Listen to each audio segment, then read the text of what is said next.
Hi, I'm Ashley Victoria Robinson, and I'm here to give you a review of Wreck-It Ralph 2: Ralph Breaks the Internet. This review is, of course, brought to you by Majorspoilers.com, the comic book website where we love comics and we know that you do too. And if you haven't seen this movie yet, you might want to come back later because there will be spoilers. All right, so 6 years later, we finally have a Wreck-It Ralph 2: Ralph Breaks the Internet. I thought initially that this was a really interesting concept, and I was so thrilled that Disney invited me to an advanced screening. I think the idea of graduating Ralph and Vanellope from a story based in an arcade and old retro form of gaming to the internet and the idea of mobile games and an online RPG gaming community was a really logical step for these characters to take.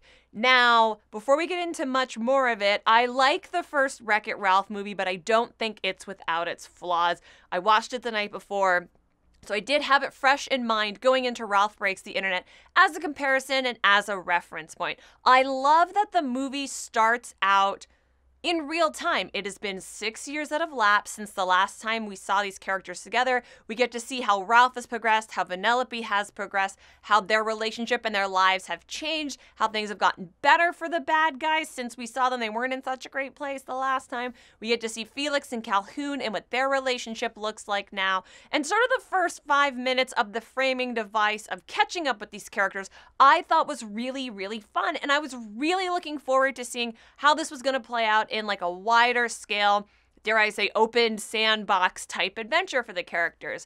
Unfortunately, after the opening sequence, after the first act, once Ralph and Vanellope go to the internet, we don't go back to Lit Wax except for right at the end.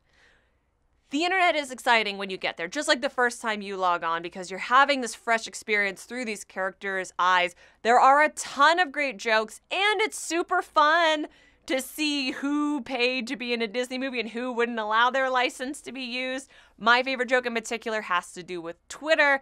If you've seen the movie, you know exactly to what I'm referring. Also, you get a ton of funny references to like all the other properties that Disney owns. There's a great Muppets cameo. I loved seeing Kermit the Frog, and here's a spoiler.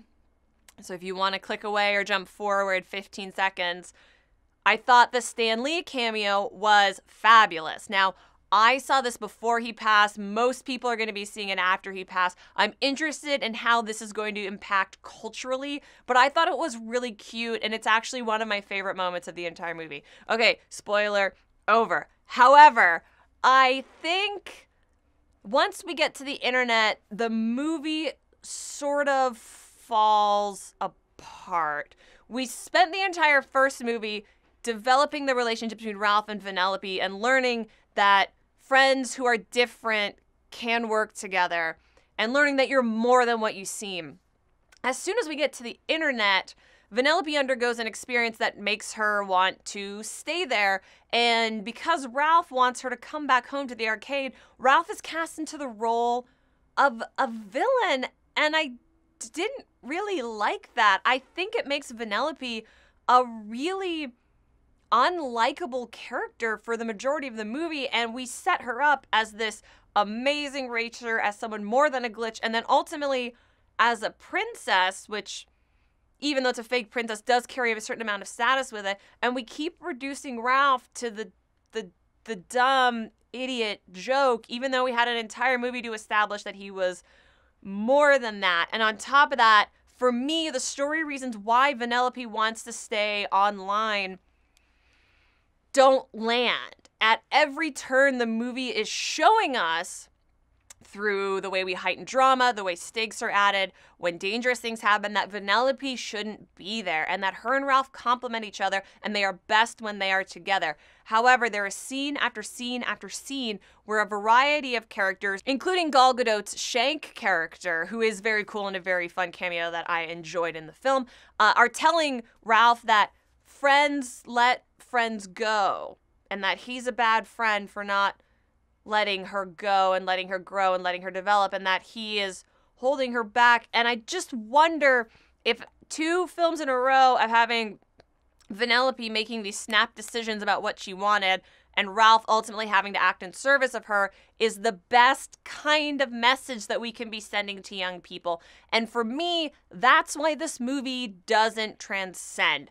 It is super fun, but there are a lot of opportunities for real teachable moments about internet culture and about etiquette that I think are glossed over. And maybe if there were a couple more drafts, if there was a little more time, could have really hit home and could have made this a transcendent movie for the new media era that we are living in. The other thing I'm going to bring up as an example of this is BuzzzTube is a big narrative event in this movie. It's where Taraji P. Henson's Yes character lives. BuzzzTube, as you might imagine, is a mixture of BuzzFeed and YouTube because apparently neither of them allow their license to be used in the movie. And on BuzzTube, Ralph comes across the comments section and he sees the positive and the negative side of that. And he has a hard time dealing with negative comments because negative comments are truly hurtful. This is a movie aimed at children. This is an opportunity to inform young minds that are going onto the internet about etiquette and about the way you should comport yourselves. But when Yes shows up, her lesson to Ralph is, we don't go in here, we don't read the comments. I think there was a real opportunity here to have them dialogue about why people choose to put negativity out of there versus positivity and how you might want to consider when you're speaking to someone, even though you don't know them, that there is a real person or a real being or someone with real feelings reciprocating that on the other side. And I think if moments like that could have landed, and there are several of them throughout the film, it really, really could have been transcendent. The cast is amazing, of course. It's everyone that you love returning from the first movie. John C. Reilly absolutely kills it. He's a star as Ralph. In my opinion, it's his performance that makes these films transcendent and that has made them stick in popular culture the way that they have. You are going to want to stick around until the end of the credits because every Disney movie has to have an after the credits scene now.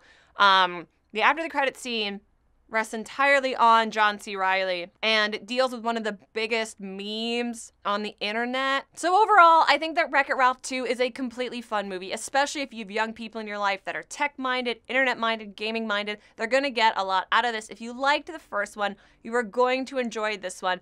I think ultimately at the end of the day, the first one is better.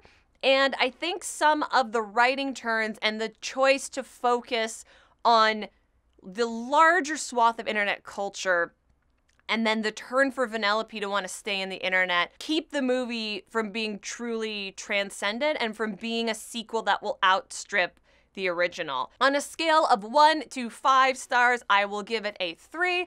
I think it's a solid movie. I don't think it's going to have a lot of competition besides Fantastic Beasts. So I hope that if you like the first one, if you like this universe, that you go and check it out. And don't forget to check out majorspoilers.com if you enjoyed this video. We have a ton of other video content, podcasts, written reviews, all kinds of stuff over there. Majorspoilers.com, the comic book website where we love comics, and we know that you do too.